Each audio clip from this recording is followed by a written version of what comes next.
What's up, ladies and gentlemen? Welcome to episode 4 of the Let's Go Show, where we talk about all of the awesome things going on in the world of entertainment, film, shows, gaming, everything going on in pop culture.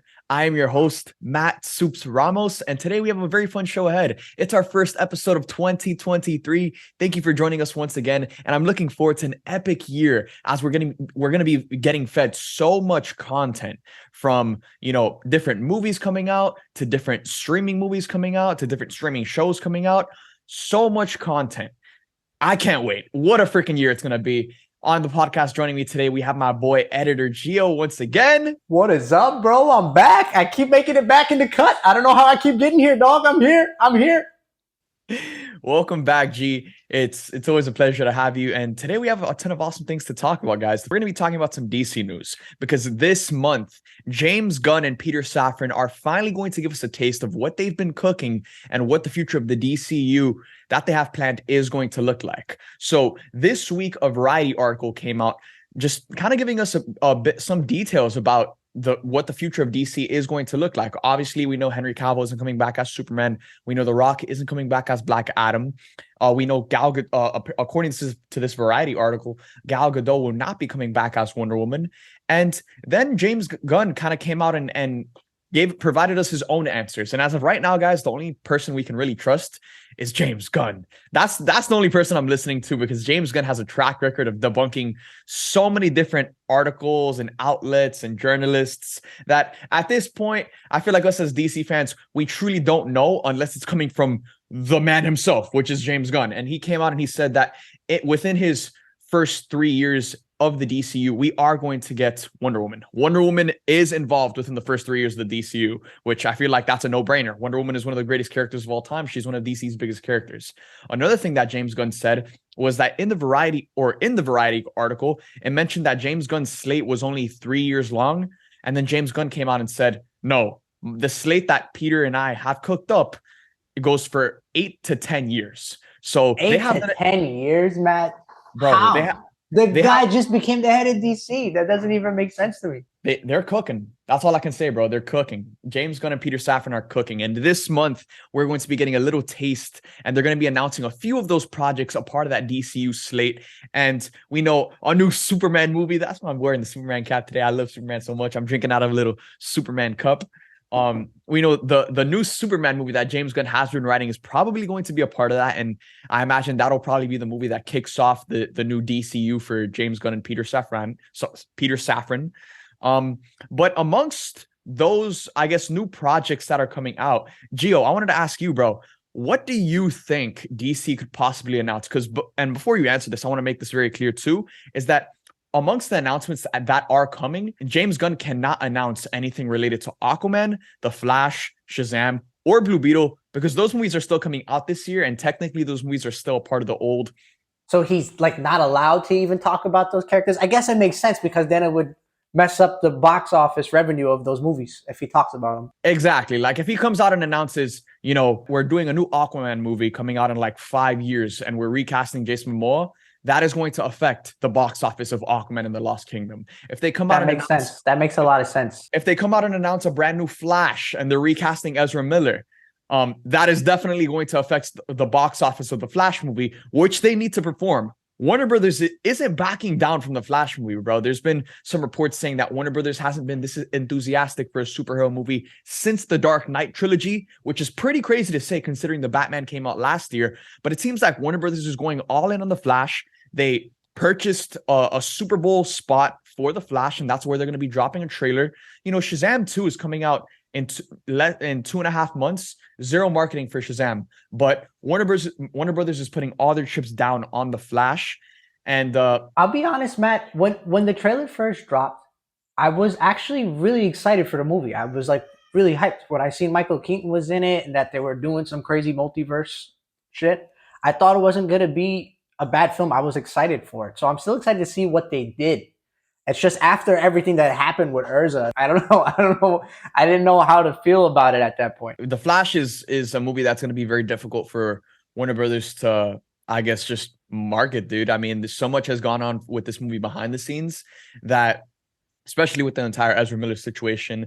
And reports have come out that Ezra Miller is getting the help they need, and that's always a good thing for people that go through issues like that to get the help that they need. A Because lot of people worked on that movie too. A lot of people worked. You know what I mean? Why shouldn't they be able to see their work in progress because the main star decided to just go on that kind of spree? You know what I mean? Like a lot of people put their heart, their blood, their sweat and tears into that film. Like think about all the editors, think about all the writers, the directors. I mean, it's got. I mean, I feel like it can't be bad. I feel like it's going to be really good. But the bittersweet part is there'll never be anything really after. It sounds like to me. yeah, no, they're yeah. I mean, I think that declaration was made once they said Henry Cavill is not coming back as Superman. Now that Henry Cavill is coming back as Superman, I think they got to blow this whole thing up. And again, just to talk a little bit more about that, a little bit more about the Ezra Miller situation, is that even though I want to make this very clear, is that even though it's even though it's great that Ezra is getting the help they need, in this Variety article they kind of mentioned that some Warner Brothers executives are open to continuing to keep Ezra Miller around in the future, and I don't agree with that decision at all. And I think Ezra Miller should not be playing the Flash anymore. He should not be playing this character. He should not be playing a DC superhero. Um, yeah, It sounds to me, Matt, like a game of let's see how well the movie performs. Let's see if the audience wants to accept him again. Let's just see how it goes. That's kind of what I think nah, that's what they're going. bro. Even if this is the greatest superhero movie of all time, even if it makes $2 billion, I still don't care. We as human beings, we have to be held accountable for actions. Will Smith slapped Chris Rock, and I'm not justifying what Will Smith did. That's obviously a bad thing. It's always a bad thing to assault someone. But Will Smith slapped Chris Rock, and people have been terrorizing this man and everything he's done. Reports came out that he lost a few roles because of that Oscars fiasco. So Will Smith slapped Chris Rock, and he's been more affected than Ezra Miller has, which is pretty crazy to say. And Warner Brothers wasn't. Warner Brothers was never. That didn't just slap Chris Rock. My boy had a wind up. He came all the way back here and came all the way across. That was like a WWE SmackDown smack. He yanked that thing back. But yeah, Bro, you know what I'm saying? it was Like bad. so it's crazy how like Hollywood and just like the media has treated Will Smith harsher than they've treated Ezra Miller, because there's Warner Brothers executives that still see a future with him. And look, I get that you can't come out and publicly say Ezra Miller is fired, he doesn't have a future at Warner Brothers. I get that you can't publicly come out and say that, but to come out and say that there might be a future with Ezra, that is not, like, people are not going to react good to that. If I was a Warner Brothers executive, I would know like how the public is going to react. And with everything that's gone on with Ezra Miller, announcing that he still has a future as the Flash when you just fired Henry Cavill 2 weeks ago is not going to go well with the general public. Let me ask you this, Matt. A little touchy question. But do you like remember exactly like what he did? Because I just remember his name in the articles. What stuff like you ever do that trend where you Google search Florida man on the news and then it shows you the most wild shit? That's what it felt like I was doing. It was like pulling up the weirdest articles. What was going on with him again? What did he do? Because I honestly forgot. If I'm being honest, I try to kind of just stay away from like diving deep into all of that and reveling in that. All you got to know is that they've gotten arrested multiple times, and they've committed multiple felonies, and they've gone to court for multiple different things. And now Ezra is receiving the help they need. But yeah, going back to our conversation talking about what projects DC can potentially announce, I think we're going to see obviously the Superman announcement. Superman is the heart of DC. He's their lead character. He's the leader. So I think you got to announce that new Superman movie, even though we already know it's coming. I think they'll probably announce maybe a Green Arrow movie, a Green Arrow Black Canary. I would love to see that. Knowing James Gunn, I'm pretty sure he probably is going to do something like Justice League Dark, Justice League Dark. So Constantine, Swamp Thing, a couple of different characters in there. Gio, you have any ideas of what they could potentially announce? I think their main thing is probably to push out like the main front DC heroes, and then they're gonna knowing James Gunn, he always loves messing with heroes that nobody knows, right? So he's gonna have that one hero that he announces, a DC project, and it's gonna be this one mysterious film that's gonna tie in really closely. You know what I mean? Hmm. I think he's definitely gonna do something like that, but he's really gonna gaslight. I think he's like the major Justice League Superman. I know for sure he's probably gonna gaslight Green Lantern because Green Lantern hasn't been touched in over what, like Oh almost my 20 God. years, bro. Bro, we need a freaking Green Lantern update. Oh my gosh, it's about damn time. So yes, I think Green Lantern will be a part of those announcements, and rightfully so, man. It's about damn time we get an update on Green Lantern. Nothing has happened with Green Lantern since freaking Ryan Reynolds In the back in words of 2010. Lizzo and LeBron, it's about damn time. It's I about couldn't damn agree time. anymore. And Green Lantern is a fire superhero. I first learned about Green Lantern when I was playing that Mortal Kombat game that came out a long time ago when you can be the Justice League characters. That's honestly, for me, that's where I first learned about Green Lantern. And that's when I got into him and started watching all his shows and stuff. And Green Lantern's powers are freaking sick. And if, to see him as a character just done right on film, I think it's a shame that it's been so long. That I think like the first movie wasn't even, it was pretty bad, but not that bad to where let's just forget about this character completely. Let's never touch him again. Like, you know what I mean? Like, I don't know about that. I think he deserves another chance and they should definitely announce that. I think that'll be fire. And the thing with Green Lantern is that there's so many different interpretations of Green Lantern. There's so many different versions of that character. There's, Hal Jordan, John Stewart, Jessica Cruz, Guy Gardner, Kyle Rayner. There are so many different characters to play with in that world. So I really, really hope we get an update on Green Lantern from James Gunn, and I really hope that is one of the earlier projects that we're going to get within the next couple of years for the new DCU. Now moving on to topic number 2, continuing to talk about DC, not in the live action big screen space, but in the live action TV space. And we're going to be talking about Stephen Amell coming back as Arrow, as Oliver Queen in the final season of The Flash, which is now filming. So for the final season of The Flash, season 9, Stephen Amell is coming back. David Ramsey as John Diggle, or Dave Ramsey as John Diggle, is coming back. And they released a new poster for the final season. It just has Barry's yellow golden boots and it says the final run.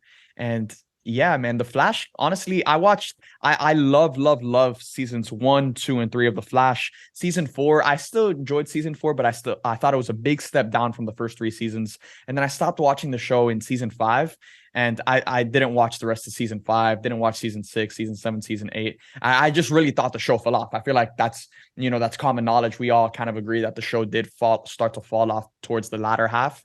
But now for this final season, I am gonna watch it. We're gonna ride for Grant. I have to. I have to watch it. And it's freaking, I got goosebumps when you said that because I literally did the same exact thing. I was real hot on the show.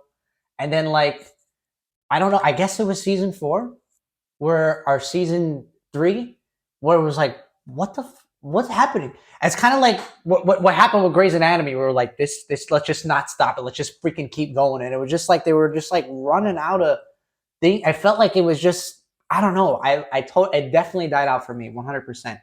And it's his final season. I didn't Arrow die though? The guy that played Arrow, and he's coming back. Yeah, he died on Crisis on Infinite Earths, but when it comes to Flash, like it could be a flashback, which that's what I'm hoping for. It could be Barry going back in time. When it comes to DC and Marvel, there are so many different ways to bring back characters. We're not numb to something like that. So I do really like that Stephen Amell is coming back though, because the Arrowverse started with Barry and Oliver. You know what I'm saying? Like the other day I was rewatching, a couple of episodes from The Flash season 1, and seeing that, that first pilot episode where Barry runs back to Oliver's city and he meets with him in person, and then Oliver's just giving him this pep talk, like, you can inspire them in a way that I never could.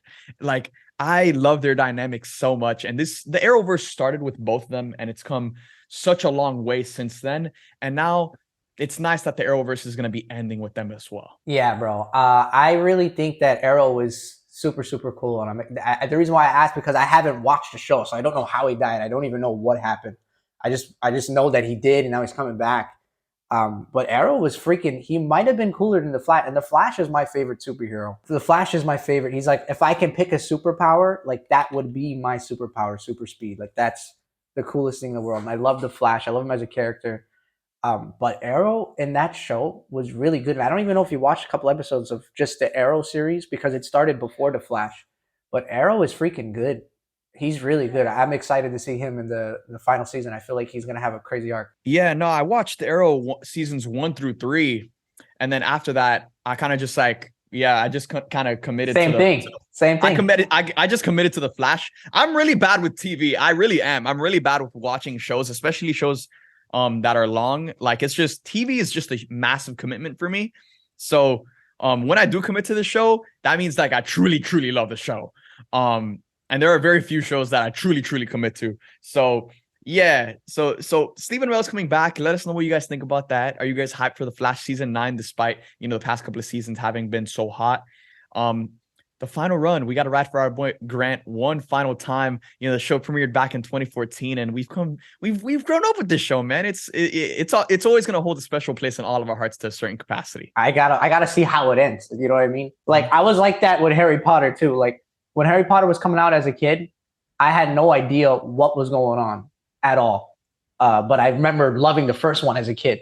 So I watched like the first and second one, and then I seen Harry Potter was ending. I was like, freaking Harry Potter, I got to see how it ends. Mm-hmm. I just remember saying, oh my God, this freaking show is amazing. Because imagine just going from the first Harry Potter all the way to Deathly Hallows Part 1 and 2. It freaking blows your mind.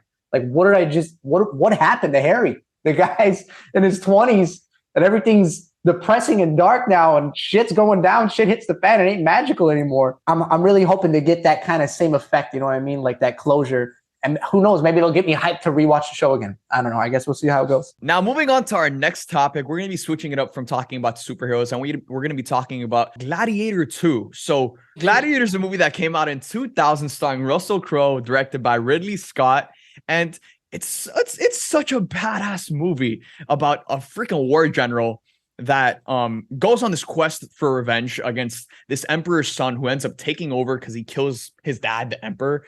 And the Emperor's son, who's played by Joaquin Phoenix, and he's the villain of this movie, and he is fantastic. So you have Russell Crowe and Joaquin Phoenix facing off against each other, and then Joaquin Phoenix's character, he orders the murder of Russell Crowe's family, and he kills Russell Crowe's wife, and he kills his son. And then Russell Crowe basically goes on this crazy adventure, crazy journey to get his revenge. And there's so many different quotes from this movie that have, I guess, stayed consistent within our culture and memes and just the way we talk. This movie. Bro, Hans Zimmer made the music on that too. Did you know that? Hans Zimmer composed the music on that movie too. That movie is freaking amazing, and it's been way too long since I've seen it, and I'm happy this came in the news because now I have something to watch tonight. I am definitely rewatching that movie because it's one of the best. Look, and if you guys want to watch Gladiator, check it out on Netflix. It's available on Netflix right now, so you guys can watch it. So Gladiator 2 is actually happening. They're making a Gladiator 2. Is Gladiator 2 necessary? Not really, but we can always make the argument that no movie is ever really necessary, because every single movie, it should be its own story from beginning to end, and it shouldn't really need a sequel. But we're getting Gladiator 2 nonetheless, and Ridley Scott is returning to direct, which gives me a lot of hope and excitement, and that's where my hype for this movie stems from. It's the fact that Ridley Scott is returning and is developing this sequel for Gladiator 2. Well, today, Deadline or Variety, one of the two, they just dropped a new article confirming that Paul Mescal is going to play the lead for Gladiator 2. And this is pretty interesting because Paul Mescal just came out in his breakout role in a film called After Sun. And if you guys haven't seen it, I highly recommend it. I checked that out last weekend. I checked that out last weekend, and it was literally the first movie I watched in 2023. So, and it was fire as hell. Paul Mescal and After Sun in general are going to be talked about a lot come award season. So Paul Mescal, he's on the come up, and now he's, he made his debut with and he made his breakout role in After Sun, but he's really about to blow up with Gladiator 2. So he beat out some pretty big names to get this lead role. He beat out Timothée Chalamet, Austin Butler, Miles Teller, Richard Madden, just to name a few. Those are some pretty big names in the industry. So it seems like a lot of people were coming after this role, but ultimately it went to Paul Mescal, who I'm sure we're going to be seeing a lot of within the next coming years. I kind of think they want to go for not a big name for this lead role, because if they're doing a part 2 to a movie that, like you said, didn't really necessarily need to happen, they're gonna really focus hard on the story on this one. So I'm really excited to see like a big movie with a big name like Gladiator attached to it. Um, with a new face. You know what I mean? Like a newer guy. I think that's gonna be dope. Yeah, and the fact that again, like you said, like this is a movie. The original Gladiator didn't need a sequel ever. It was such a beautiful story from beginning to end, and it had the perfect ending. No one was asking for a Gladiator sequel ever. Yeah, no, But at the same time, no one was ever asking for a Top Gun sequel, and then we got Top Gun no, Maverick, and it was even better than the original. So bro. Top Gun Maverick was my favorite movie last year. Ridley Scott is one of the best directors, and the fact that he's coming to do this, it's no joke. There's reason to be excited for this. And Paul Mescal is actually going to play. He's going to be playing Lucius, who is the son in the first movie, the son of Lucilla. And yeah, he's going to be playing a grown-up version of Lucius. And according to this article by Deadline, it says Maximus saved the boy and his mother while avenging his own family and left a strong impression on the young Lucius. So it's going to be interesting to see where Lucius is now that he's an adult, how, someone like Maximus influenced him at such a young age, and to see where he grows up and who he grows up to be.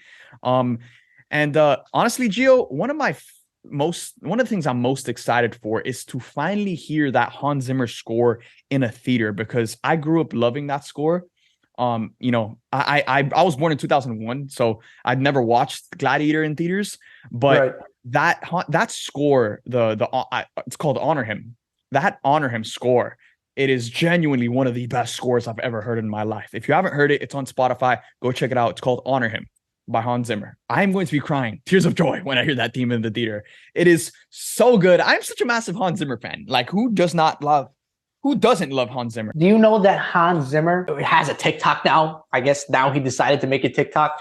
And on his TikTok, he answered, what is his most favorite composition that he's ever made, his favorite soundtrack that he's ever done for a movie.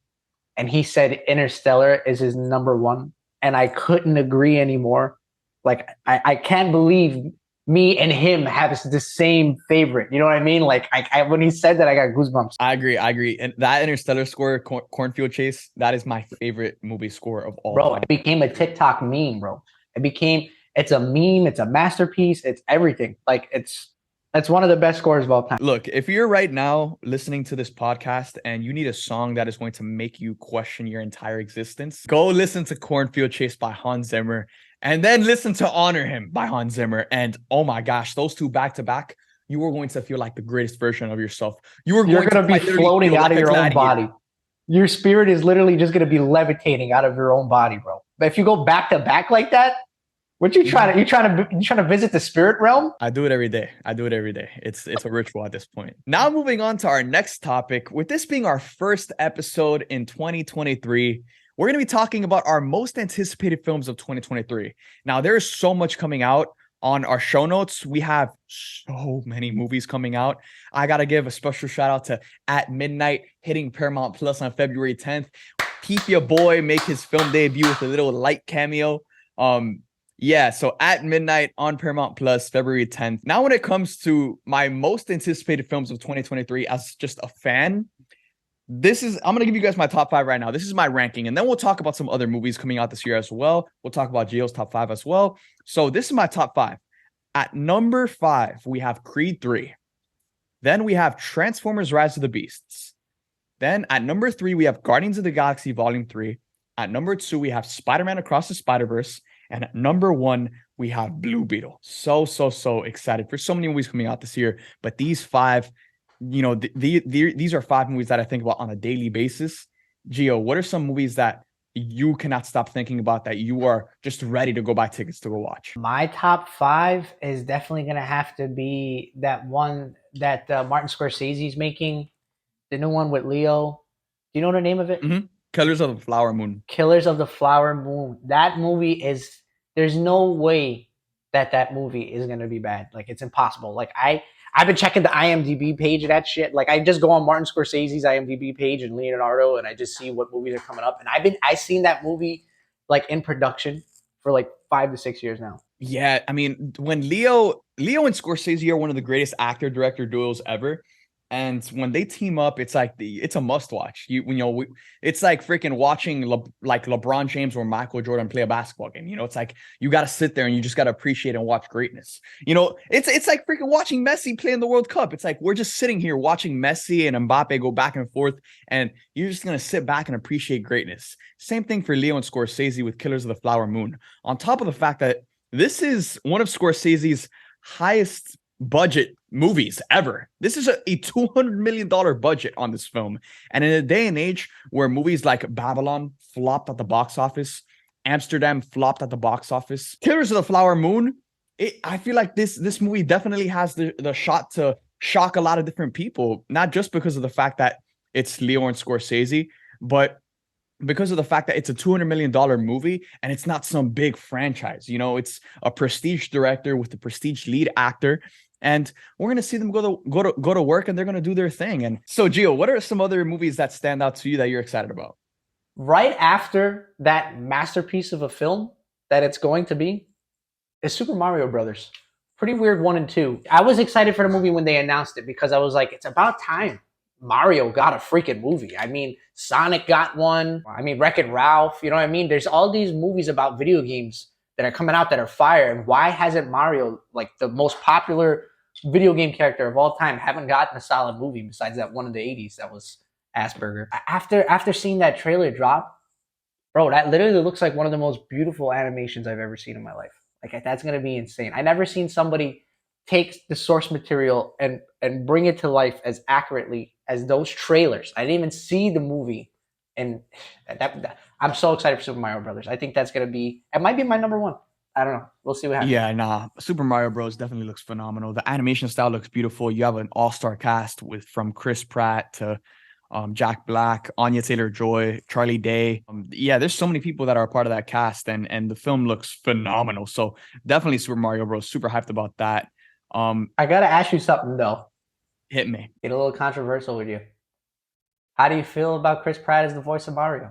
Oh, it just sounds like Chris Pratt, man. I wish we got someone that sounded a bit more like Mario, but hey, Chris Pratt brings a lot of star power to the film, so I understand why they, went in the direction that they went into. But when it comes to animation roles, and voice acting roles, I feel like there's people that are experts in voice acting that Bro, they got some kind of, like, in different countries they have to get different voice actors, right? Yeah. So I don't know if you've seen this clip. There's a clip which we'll play for you guys of the French voice actor and the real Chris Pratt voice. Mushroom Kingdom, here we come. Royaume Champignon, nous voilà! Wahoo! Woohoo! Wahoo! These guys in France and the Spanish voice actors, they sound like Mario, bro. They sound just like him. And I guess, they've seen the success of the Lego movie, which I just watched recently. Freaking hilarious. I watched both of them. And I guess I understand why, if they're going to make a Mario movie, let's go for it. Let's get the most popular actor that we can get. So honestly, if you ask me, Chris Pratt, I love him. I love him so much. He's one of my favorite actors in Hollywood today. I definitely think they could have got someone better. But everyone else, literally everyone else is perfect. Like Charlie Day as Luigi. Oh my God. How do you think of that? Jack Black as Bowser. Oh my goodness. Perfect. There's so many voice acting positions that got filled that nailed it. I just think Chris Pratt, I love him though, and I'm still excited to see the movie regardless. Yeah, super hyped for Super Mario Bros. Another one that I'm super excited for, just to name a few, Beau's Afraid. That is the next installment in the Ari Aster horror franchise. So if you're a fan of Hereditary, if you're a fan of Midsommar, Beau's Afraid is the next installment in this franchise. We should be getting a trailer pretty soon. When it comes to horror, dude, the movies that scare me the most are usually tend to be like cult movies, because cults are actually real. You know what I'm saying? There are cults in parts of the world where they do some crazy shit. So when it comes to a movie like Hereditary, that movie haunted the hell out of me. Midsommar haunted the hell out of me. And now Ari Aster is teaming up with Joaquin Phoenix, bro, he's already a creepy dude. We also already saw him do his thing in Joker. He won Best Actor for his performance in Joker. Now he's coming to do another horror movie, and it's with Ari Aster. This is going to be horrifying. So I'm super excited for Beau's Afraid. Gio, Joaquin what are some Phoenix other is movies? really good at tapping into that scary, freaked out, psycho side. Yeah. I seen it before the Joker too, bro. Where he freaking became a rapper and he was going on these talk shows and he was just spazzing out in the talk shows and he was just acting crazy. I have this theory. I made a video about it a long time ago. I have this theory that the really, really, really good actors, Leonardo DiCaprio, Matthew McConaughey, Willem Dafoe, I feel like these guys, Matt. Let me know what you think about this. I feel like they're not acting. I don't feel like they're acting. I feel like they're becoming those people. Like I feel like not even just method acting. I feel like when the director says action, they personality shift.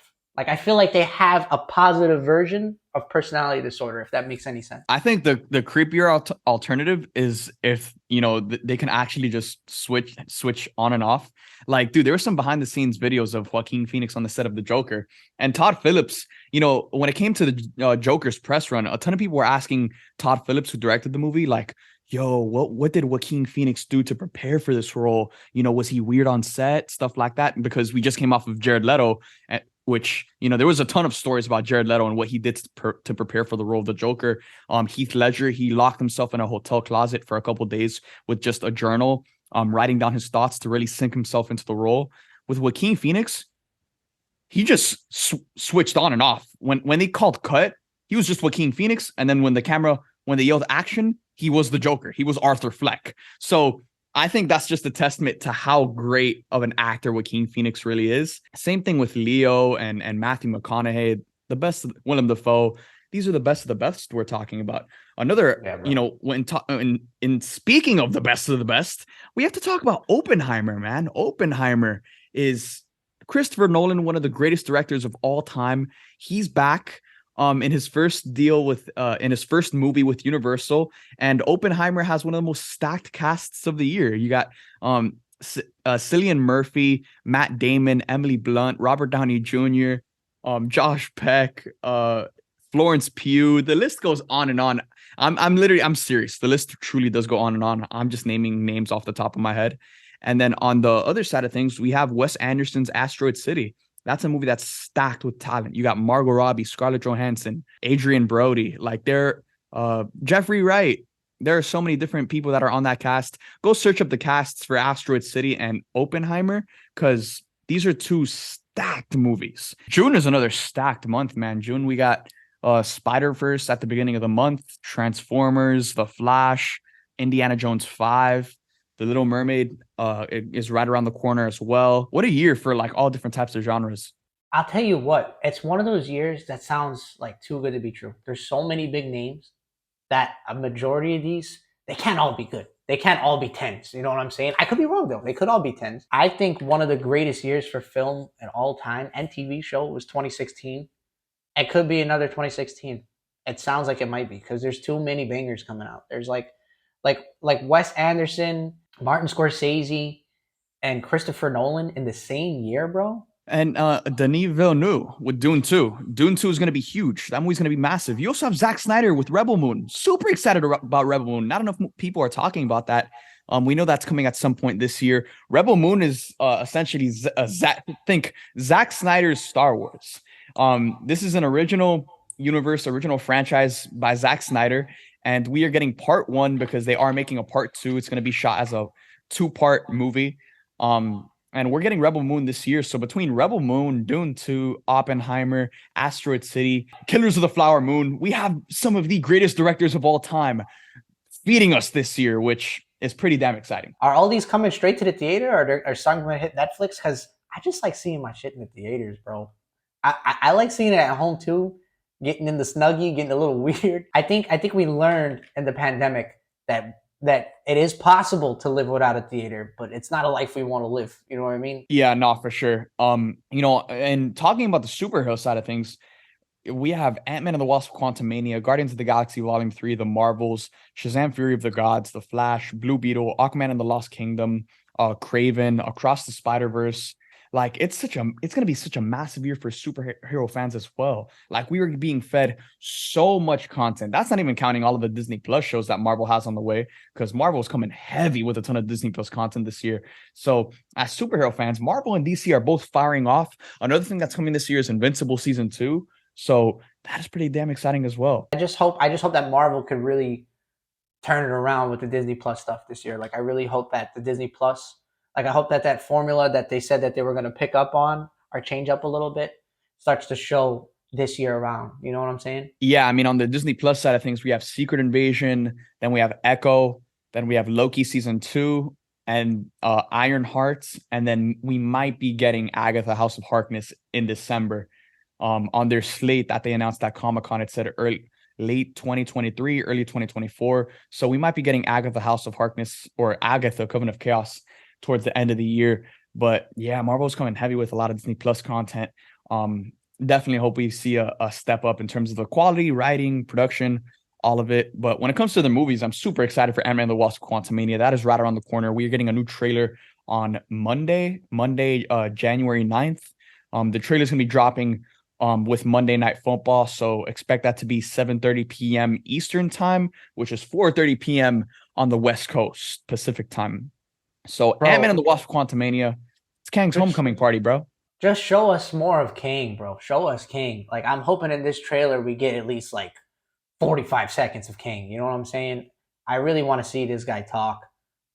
He blew me away in the first season of Loki, man.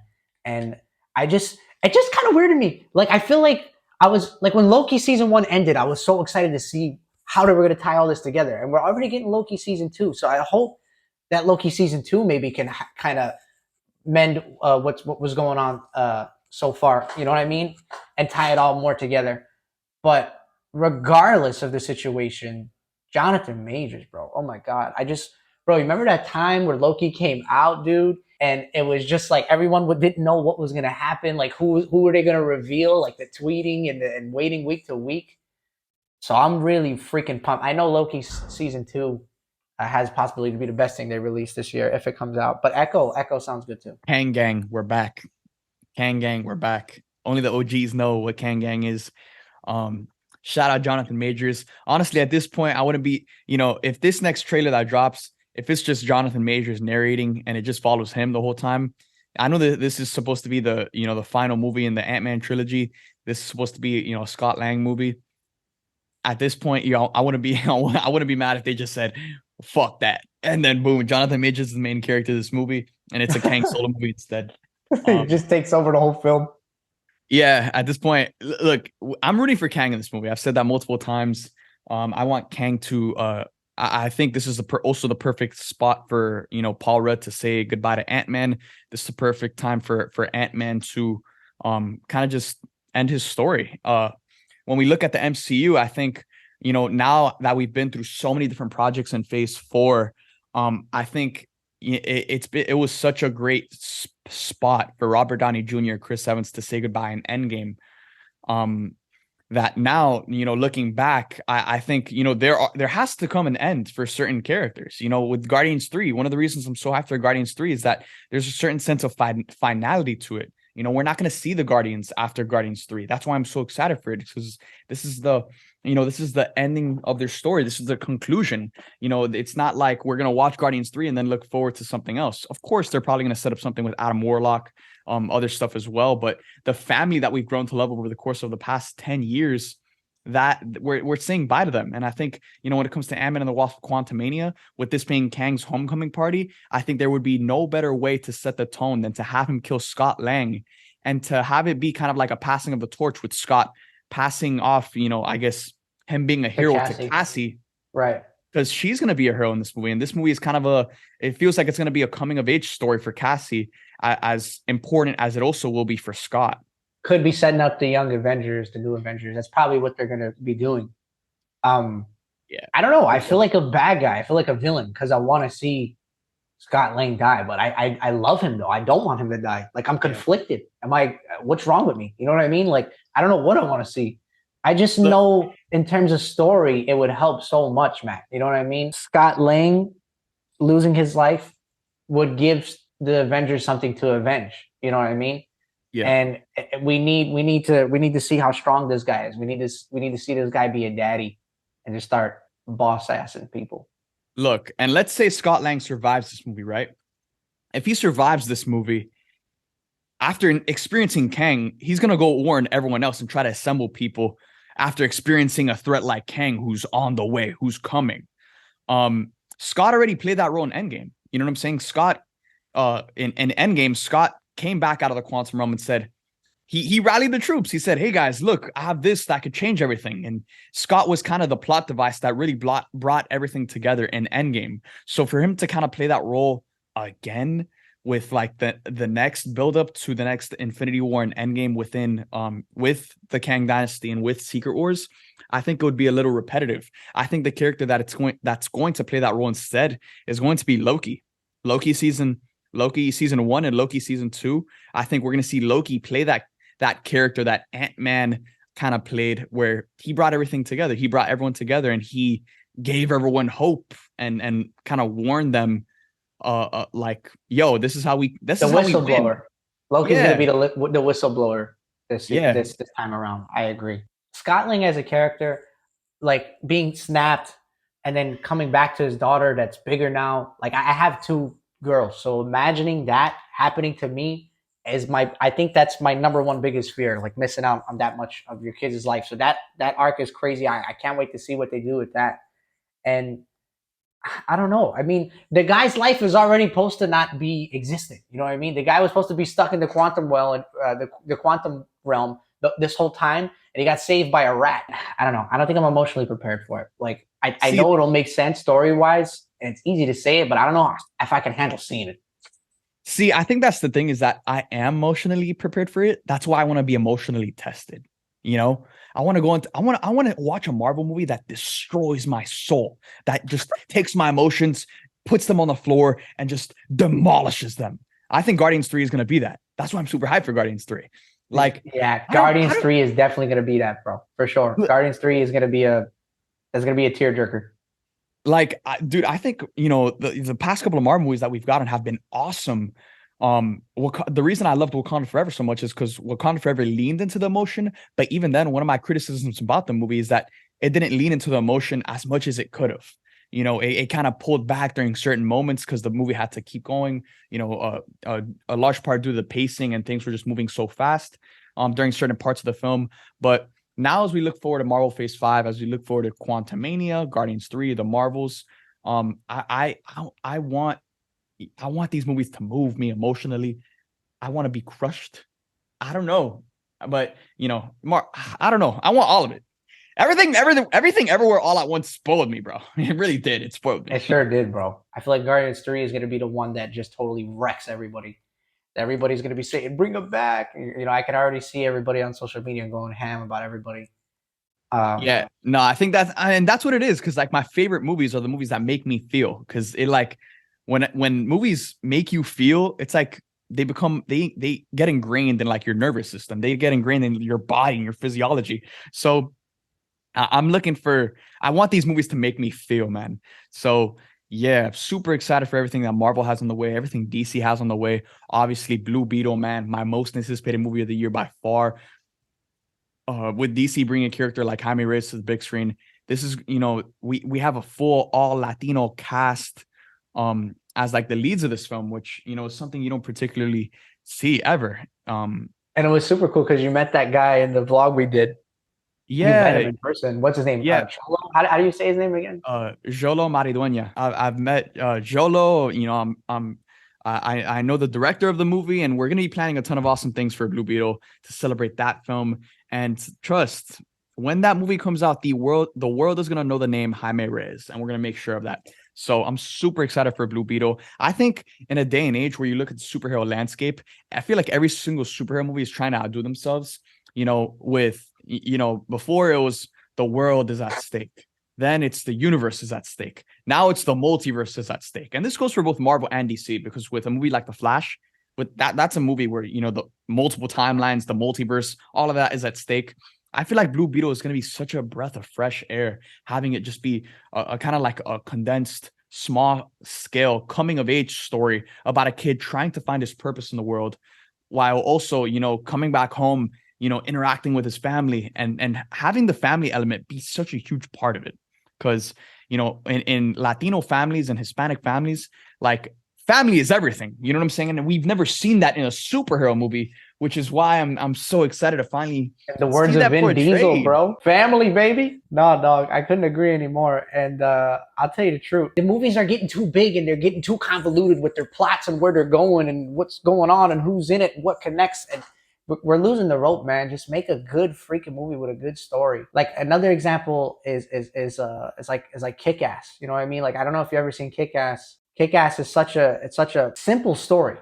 What if superheroes were real? You know what I mean? Just simple things like that is what really pulls out bangers. Speaking of Aaron Taylor Johnson, I don't know if you know about this, Matt, but he's in talks to play James Bond. If not, he is James Bond. I don't know for sure, but that's what I heard. What are your thoughts on Aaron Taylor Johnson being James Bond? Yeah, no. So Aaron Taylor Johnson did have a meeting with the producers of James Bond, and apparently the meeting went very, very well. So I'm down to see Aaron Taylor Johnson as James Bond. I loved him so much as his role as a Tangerine. Was he Lemon or Tangerine in Bullet Train? I forgot which one. I think he was Tangerine. I think he was Tangerine. He was so great in that. And yeah, I just want to see Aaron Taylor Johnson in more things. So honestly, I would be down to see him as James Bond. He definitely fits the criteria that they're looking for, having him be younger. Yeah, I'd love to see Aaron Taylor Johnson as James Bond. It's crazy what kind of arc he had too, because he was just like the guy from Kick-Ass. You know what I mean? Just a little kid. He was a little teenager in Kick-Ass, and now he's being freaking James Bond. Like, what a freaking arc that guy had in his career. So if it's true, I think he's gonna be good. Yeah, no, that'd be a great casting. I'd love to see that happen as well. But guys, with that being said, we have such an awesome year ahead of ourselves. So many awesome movies coming out in so many different genres. From you got the rom-com genre, horror, action adventure, just all across the board, animation, all across the board. We have so many awesome, amazing movies coming out this year, and I can't wait to experience all of these movies with you guys and talk about them more over here on the Let's Go Show, available on iTunes, Spotify, YouTube, and then you guys can follow us on our social medias on Twitter, Instagram, and TikTok. And remember, episodes drop every single Saturday, so make sure to tune in next Saturday for our next episode on the Let's Go Show. Thank you guys for watching. I love this podcast so much. I love just being able to hop on here and just kind of freely talk about everything going on in the world of entertainment, because this is something I do without recording. Now we're just pressing record on a camera and on a computer. So shout out to Geo for joining. Thank you for joining me, brother. Thank you, brother. Thank you guys for tuning in. Much love. Have a great rest of your day. Let's go!